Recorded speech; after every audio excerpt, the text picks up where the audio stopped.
si on reprend le contexte, en fait, on parle, Élie a égorgé les prophètes de Baal.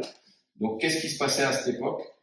C'est que Israël s'était corrompu. Donc, Israël, ça représente aussi nous, quoi. S'était corrompu et il s'était déversé dans des faux prophètes et des fausses doctrines. Et l'Éternel avait fermé le ciel pendant un temps, voilà, parce que justement Israël s'était détourné et il y avait une sécheresse spirituelle, mais une sécheresse aussi matérielle et physique. Donc le mot Akab, donc Akab, c'était pas un bon roi. Il était fils d'Omri et Omri, il n'était pas un bon roi non plus. Donc on voit que pas de père, pas de bon père, et ben il n'y a pas de repère. Voilà. Et comme je dis souvent, pas de père, pas de repère, et donc souvent les gens ont des difficultés à grandir parce qu'ils n'ont pas les bonnes racines, ils n'ont pas eu un père qui était autant, qui les aimait mais qui les reprenait. Là, c'est ce qui se passait.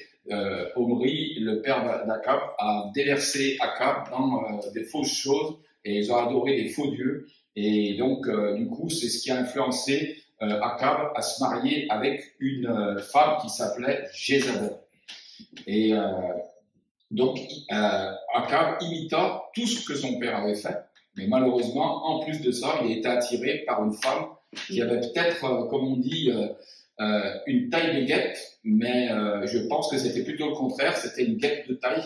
Donc, pour ceux qui regardent, faites attention à qui vous vous associez, et parce que la belle guêpe de taille peut être, la belle taille de guêpe peut devenir une guêpe de taille, et ça c'est important de vraiment se connaître avant de s'engager dans le mariage et de s'engager plus loin. Mais lui, il était déjà déversé dans des idoles, déversé dans des choses qui étaient contre le Dieu d'Israël, et forcément il était attiré par cette Jézabel, par cette fille qui était une princesse. Alors bien sûr qu'un roi est attiré par une princesse, mais cette princesse avait un père qui adorait des faux dieux. Donc le dieu particulièrement qu'elle adorait, c'était le dieu Baal. On retrouve, et dans le mot Belzébuth, on retrouve Baal, Belzébuth, voilà. Et Dieu, donc c'était le dieu de la fertilité comme par hasard, et le dieu de la pluie. Le culte de Baal était un culte sensuel qui impliquait la prostitution. Donc c'était des poteaux, et en bois, il y avait des prostituées, hommes et femmes, et donc les gens venaient se prostituer pour avoir de la fertilité pour leur terre, mais aussi pour eux, quoi. Donc c'était des sacrifices qui étaient faits, bien sûr, à des démons. Et puis il y avait une autre princesse qui était la princesse Astarté, considérée comme la déesse de la lune, était souvent présentée comme l'épouse de Baal, le dieu du soleil, comme par hasard. Elle était aussi considérée comme la déesse de l'amour et de la guerre, et parfois associée à Anat, une autre déesse cananéenne. Le culte d'Astarté était caractérisé par la sensualité, et impliquait la prostitution aussi, sacrée. Les prêtres et prêtresses d'Astarté pratiquaient aussi la divination. Donc vous voyez que c'était vraiment déversé dans les choses occultes. Et donc ce qui a fait, c'est que ce roi a entraîné Israël dans la déchéance. Et donc si on ne fait pas attention pour nos vies, on peut être assez vite entraîné au dessèchement spirituel. Et donc ce qui s'est passé, c'est que Dieu avait fermé le ciel. Il avait fermé le ciel par la parole Élie. Il a été utilisé Élie, son prophète, qui représente Dieu. Et donc, il avait fermé le ciel en ce temps-là. Le ciel était fermé jusqu'à la parole du prophète avait prononcé. Et donc, à cause de ce que Israël avait fait, de ce que ce roi avait fait, parce que Jézabel était une femme qui influençait vraiment son mari. On le voit dans plusieurs textes de la Bible. Et là, en l'occurrence, on l'a vu dans le texte qu'on a lu. Élie a fait tuer 450 prophètes de Baal. Donc, c'était des prophètes qui venaient, et c'était des faux prophètes.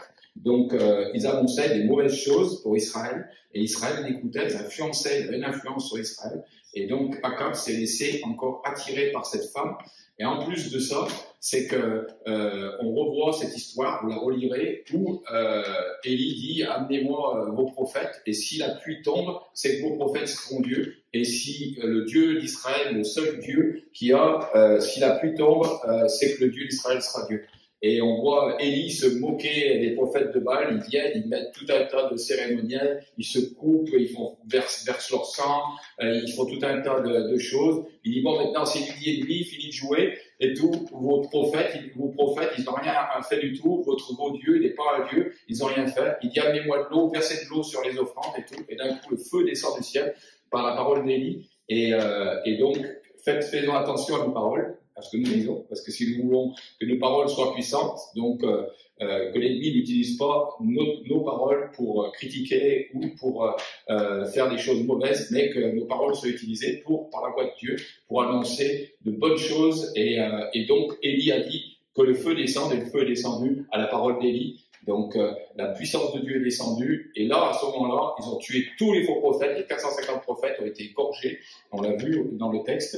Et donc, si on reprend le contexte de cette époque, on retrouve le même contexte aujourd'hui. On voit l'esprit de Jézabel qui est dans ce monde, où ce monde est déversé dans tout un tas de choses, que ça soit au niveau de l'occultisme. La plupart des gens ont touché à la divination, ont été voir des gens qui pratiquent des choses occultes sans savoir. Ils le savent pas, mais c'est des choses occultes que l'ennemi a dressées. L'ennemi dresse des filets pour justement éviter que les gens arrivent au seul vrai Dieu. Parce que le Dieu n'est pas le Dieu d'une religion, mais d'une relation avec nous. C'est ce que le Dieu veut.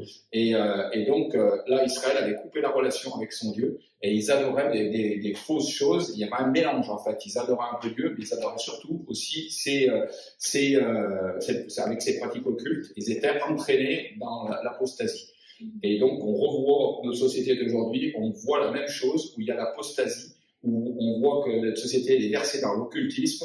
Plusieurs de même nos responsables, en tant que responsables de notre pays, consultent des voyantes, consultent des gens occultes, où ils sont versés dans la franc-maçonnerie, qui est vraiment quelque chose d'occulte. Il y a une partie de Dieu, mais comme le diable sait bien le faire, et comme il l'a fait auprès de Jésus, quand il est venu auprès de Jésus, il lui a dit « Jette-toi de ce mur », et bien sûr, il a pris la parole, mais il l'avait pris pas à propos, et Jésus a remis la parole dans le contexte, il dit « Tu ne tenteras pas ton Dieu en vain ». Par 3 fois, le diable lui a répondu, parce que le prince de ce monde, c'est Satan et ses démons qui sont déversés dans ce monde et qui agissent pour que les gens ne croient pas, pour que les gens partent sans espoir de cette terre et aillent dans un lieu séparé de Dieu, un lieu de perdition, un lieu de ténèbres, où même les nuits les plus sombres de la terre, elles ne valent pas les nuits des ténèbres. Et donc, on voit que le contexte d'avant revient et est revenu dans notre société. Et on voit que peut-être 2 ou 3 générations n'ont plus entendu parler de Dieu ici sur notre coin. Mais Dieu a un plan, et il a un plan pour notre pays, il a un plan pour nous.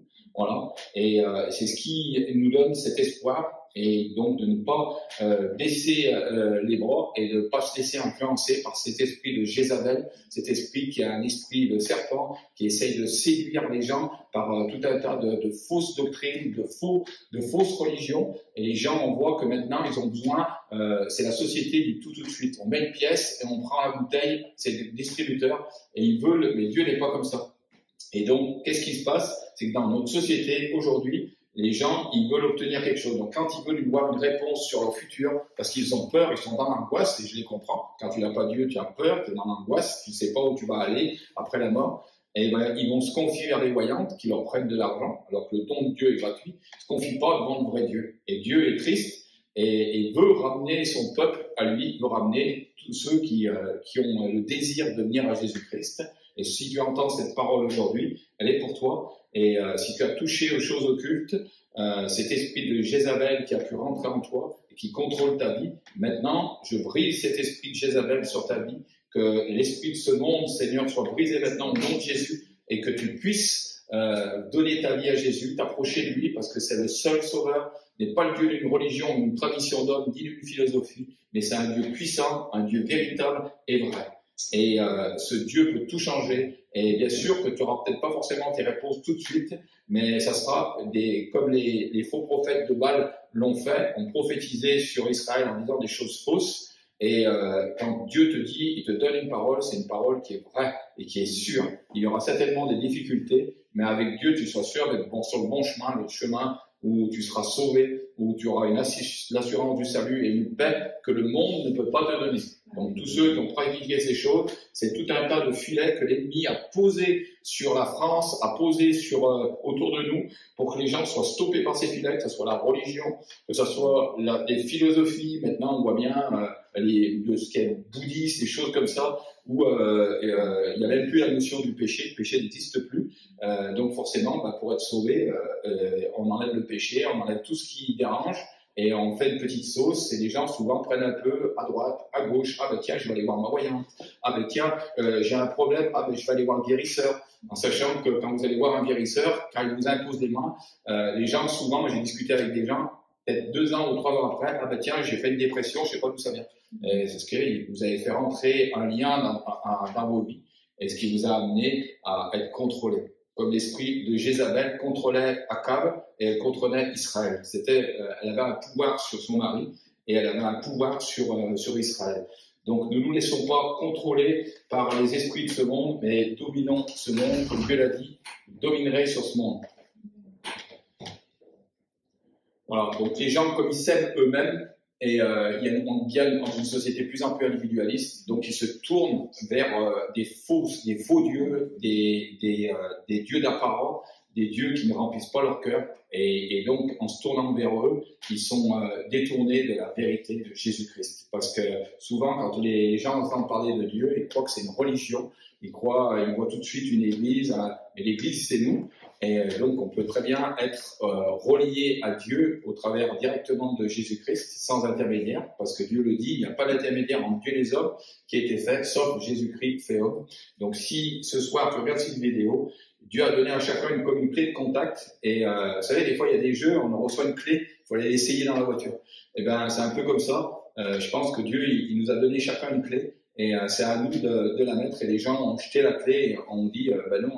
Ça sert à rien. Ils n'ont jamais essayé. Et pour ça que souvent les gens disent, mais Dieu, il est où? Mais Dieu, il est là. Et Dieu, il est au moment où tu vas l'invoquer, il va commencer à vouloir remplir ta vie et à vouloir venir à toi. Élie entend le bruit de la pluie. Donc vous, le Saint-Esprit, il est celui qui doit vous parler. Et le Saint-Esprit vous dit aujourd'hui, entends le bruit de la pluie qui arrive.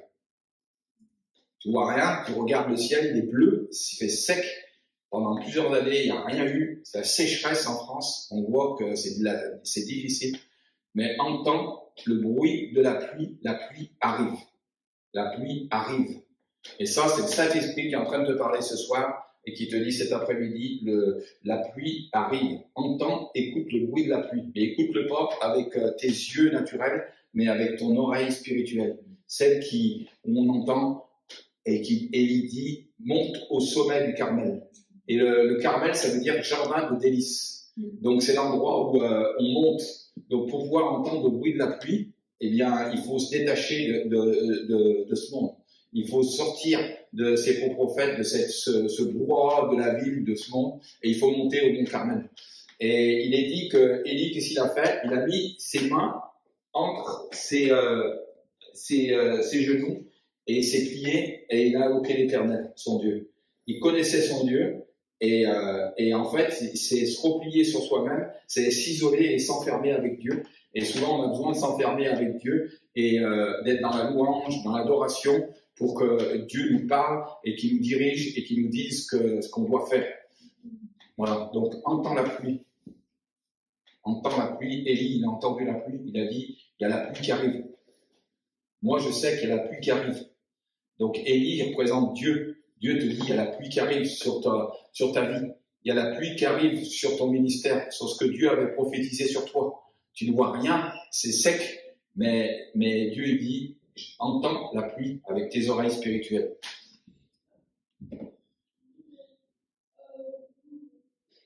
Donc il parle à son serviteur et lui dit d'aller vers la mer. Vers la mer, souvent, c'est ce qui est salé, c'est ce qui représente le monde. Souvent, dans l'Apocalypse, on retrouve la mer, le monde, et il lui dit, va voir. Et il te dit, va voir. Et souvent, dans ta vie, qu'est-ce que tu as fait?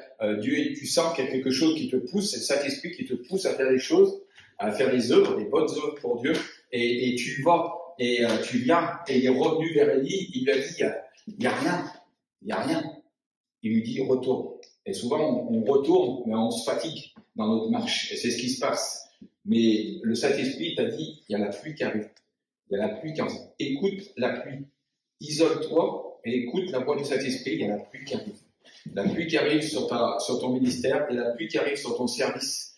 Et il lui dit, retourne. Et une deuxième fois, il va retourner. Et peut-être plus de 2 fois, tu es allé et tu as été voir pour regarder si ça allait marcher, ce que Dieu avait mis dans ton cœur. et tu vois qu'il n'y a rien, et tu retournes vers Dieu, tu dis, Seigneur, il n'y a rien. Tout ce que tu m'as dit, il n'y a rien. Et tu commences, ton cœur commence à douter, c'est normal. Et lui dit, retourne, une troisième fois. Recontinue, persévère dans ce que Dieu t'a donné. Tu as entendu ma voix, le Saint-Esprit, des fois c'est juste un mot, mais juste ce mot, il est rentré dans ton cœur, ça suffit. Moi, des fois, Dieu m'a parlé 3 mots. 1, 2, 3 mots. Il m'a dit 3 mots dans mon cœur, ça suffit. J'ai obéi et je suis rentré dans ce que Dieu avait dit. Il a dit, il faut faire ça, j'ai fait ça. Voilà. Donc, 3 mots de Dieu, et il faut que tu les aies entendus. Et bien, au début, ça marche pas. Et puis après, tu vois et tu retournes et revenu une troisième fois en disant, cette fois, j'ai fait ce que Dieu m'a dit, je suis sûr d'être dans la bonne direction. Et des fois, quand on est même dans la bonne direction de Dieu, dans ce que Dieu veut, on voit la sécheresse. Le ciel est bleu et il fait sec. Il n'y a pas une goutte d'eau, rien. C'est sec. Il dit, pourtant, Dieu m'a parlé. J'ai entendu la voix de Dieu qui m'a dit, la pluie, j'entends le bruit de la pluie qui arrive. Et là, tu entends rien, tu vois rien. Parce que tu regardes avec tes yeux. Et retourne, je reviens. Mais fatigué, tu retournes, tu es fatigué, parce que c'est déjà la 4e fois que tu retournes pour aller voir si dans ce que tu fais, ça peut être ton travail, des fois. Tu dis, Dieu t'a dit, je vais te faire élever dans ton travail, et tu vois, tu es toujours en train de faire des choses comme au début.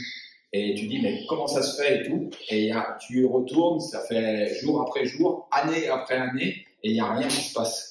Et il dit, mais entends le bruit de la pluie qui arrive sur toi. N'entends-tu rien? Cet après-midi, n'entends-tu rien? Le bruit de la pluie qui arrive sur ta vie. Alléluia. Et là, il est revenu, et là, une 5e fois, et il a entendu, retourne. Et là, je pense qu'il faut avoir l'audace de persévérer, de continuer, et de revenir. Et il revient vers Élie, donc tu reviens vers Dieu, et tu dis, mais je suis allé, j'ai fait ce que tu m'as dit, Dieu, il n'y a rien. C'est sec. Et une 6e fois, qui est le chiffre de l'homme, chiffre 6, chiffre de l'homme, il y avait 6 marches pour monter au temple, et retourne, et il retourne, et il dit, tu dis à Dieu, mais tout ce que j'ai fait jusqu'à présent, je vois pas de fruits, et me suis fait voler par l'ennemi, l'esprit de Jézabel est là, et on se sent des fois oppressé, entouré, on voit les gens du monde, des fois ils prospèrent, des fois plus qui sont dans ce monde qui prospèrent plus que nous. Et on dit, mais qu'est-ce que je fais? J'obéis à Dieu et je vois rien. Et là, lui dit, retourne. Et là, c'est la 7, le chiffre parfait de Dieu. Et il retourne. Et il dit, mais j'ai vu juste un petit nuage. Cette fois, il voit quelque chose, parce qu'il ne regarde plus avec ses yeux naturels, mais il regarde avec ses yeux spirituels. Et là, il voit quelque chose. Il voit un petit nuage. Et je vais prophétiser ce soir sur la France. Le petit nuage, c'est le petit nuage d'Élie. C'est les petits points qui sont cachés sur la France et sur l'Europe et dans d'autres contrées, et particulièrement sur la France. Écoutez bien. Les petits points, c'est les petits points. Le petit nuage, il lui dit, il y a un petit nuage comme la paume de la main. Et la paume de la main, c'est la paume de la main de Jésus qui est là, qui est percée pour nous. Et Dieu va libérer son onction, Dieu va libérer sa puissance sur la France. Je sais et je ressens, j'ai ressenti fortement qu'il est en train de se passer quelque chose. Alors, je prophétise pas en disant que ça va être tout bien, tout parfait, ça va être un super plan, il va y avoir le réveil. Mais le petit nuage, ça représente toi aussi. Ça représente ce que tu es en train de faire pour le moment. Donc, si tu petit nuage, tu l'as vu, tu commences à percevoir le bruit de la pluie. Dieu t'a parlé sur ta vie. Dieu a donné des jalons, t'a donné une direction. T'as persévéré. Et maintenant, tu commences à avoir un petit nuage. Tu commences à avoir quelque chose qui te dit, bah, tiens, une porte s'est ouverte là, ah, ça commence à s'ouvrir là. Ah, bah, tiens, je commence à faire ça, à développer ça, j'ai vu Dieu agir. Et c'est un petit nuage. Mais occupe-toi de ce petit nuage. Si tu as commencé à prier pour quelqu'un, tu as eu une guérison, et bien sur la base de cette guérison, construis sur la base de cette guérison. Commence à construire sur ce que Dieu a commencé à faire. Un petit nuage. Et je veux dire que sur la France, il y a ce petit nuage pour le moment. Un tout petit nuage, insignifiant. Et pourtant, quand le serviteur revient, il lui dit, dépêche-toi de partir avec Akab, car la pluie arrive. Et la pluie arrive sur la France. Il va y avoir peut-être une guerre. Il va peut-être passer par là, je sais pas, mais je ressens qu'il va y avoir une grosse opposition. Je sens vraiment qu'il y a des choses ténébreuses, parce qu'on sait que l'ennemi est à l'œuvre et qu'on est dans la fin des temps. Et que ce que j'ai ressenti quand je préparais ce message, c'est qu'il y a une grosse oppression démoniaque et que l'ennemi est en train d'accélérer ces choses. Et certainement qu'il y aura des choses très difficiles, qu'on va vivre des choses très difficiles, mais à travers des choses très difficiles, ce petit nuage, il va grandir. Donc, occupons-nous chacun de notre petit nuage, de ce que tu as commencé à voir dans ton ministère, ce que tu as commencé à voir dans ton travail, ce que Dieu a commencé à mettre dans ton cœur, le petit rien du tout, la petite mamie qui t'accompagne et tu sais pas qu'elle prie pour toi ou voilà. Et ben ce que tu fais, cette œuvre que tu fais, et ben Dieu il va le multiplier parce que tu t'occupes de ce petit nuage qui est dans le ciel, qui est insignifiant. Et Dieu il dit au travers de ça, je vais amener la pluie sur ta vie, je vais amener la pluie sur la France, et il va y avoir un réveil sur la France, et il y aura un réveil sur l'Europe. Et il y aura un réveil mondial. Parce que le Covid est venu mondialement pour détruire le monde, mais Jésus, il a un plan au travers de son Saint-Esprit. Et je suis certain que ce petit nuage, si on s'en occupe en France, il y a des endroits où on ne connaît pas, mais peut-être en France, il y a des endroits où il y a commencé à y avoir des petits réveils, c'est des petites choses, des réunions où il y a le feu du réveil, il y a des guérisons. Et si on continue à faire grandir ces choses, eh bien, je pense que maintenant, le réveil n'est pas loin et que ce que l'on espère depuis ces années de sécheresse, au travers des puissances qui nous enserrent de ce monde qui est oppressant et où on a une accélération de la puissance démoniaque sur la France, je crois qu'au travers de ce petit nuage, Dieu va faire croître un grand réveil.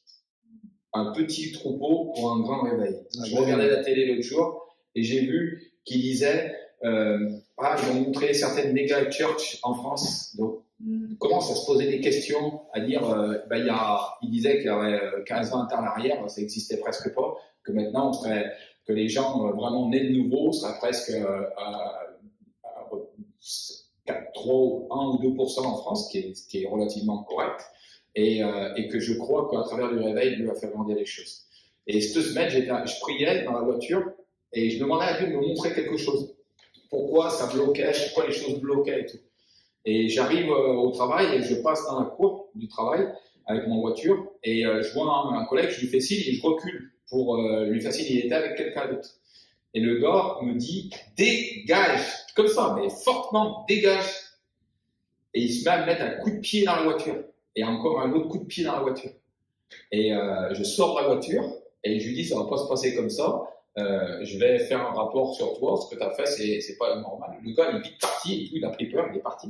Et je me suis pas énervé, mais je l'ai repris avec autorité et je lui ai dit, t'as un problème. Et du coup, le gars est parti. Et là, Dieu m'a fait voir, il dit, regarde, tu vois, il dit, regarde, vous êtes enserrés de puissance démoniaque, des gens qui sont, on voit dans ce monde, on entend de plus en plus de gens faire des crimes, commettre des meurtres, faire des choses complètement mais hallucinantes qu'on n'imaginera même pas. Les gens les font parce les gens n'ont plus de barrières, n'ont plus de balises, et on est dans un monde de ténèbres qui se resserre sur nous, mais nous, on est la lumière du monde. Et cette lumière, Dieu va s'en servir pour allumer un feu, et un feu qui ne s'éteindra point, et c'est ce dernier feu qui, pour moi, est le feu du réveil. Et ce dernier feu, après ce dernier feu, les choses qui sont marquées dans l'Apocalypse, qui sont marquées dans le livre de Daniel, où il y aura un antichrist, et je pense qu'il est déjà là, mis en place, mais en sourdine, il est retenu. Ces choses commenceront à se mettre en place. Mais avant, il y a quelque chose que Dieu nous demande, c'est de chacun faire grandir le petit nuage que Dieu a mis dans chacune de notre vie. Et parce que il veut que tu entendes le bruit de la pluie. Ce soir, entends le bruit de la pluie. Dieu te dit, entends le bruit de la pluie. Elle arrive ce bruit de la pluie.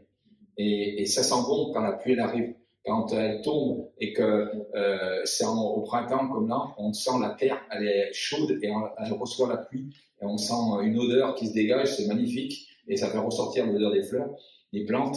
Eh bien, c'est la même chose. Dieu, au travers du petit nuage de ce que tu fais, tu vois peut-être que dans ton travail, c'est le travail.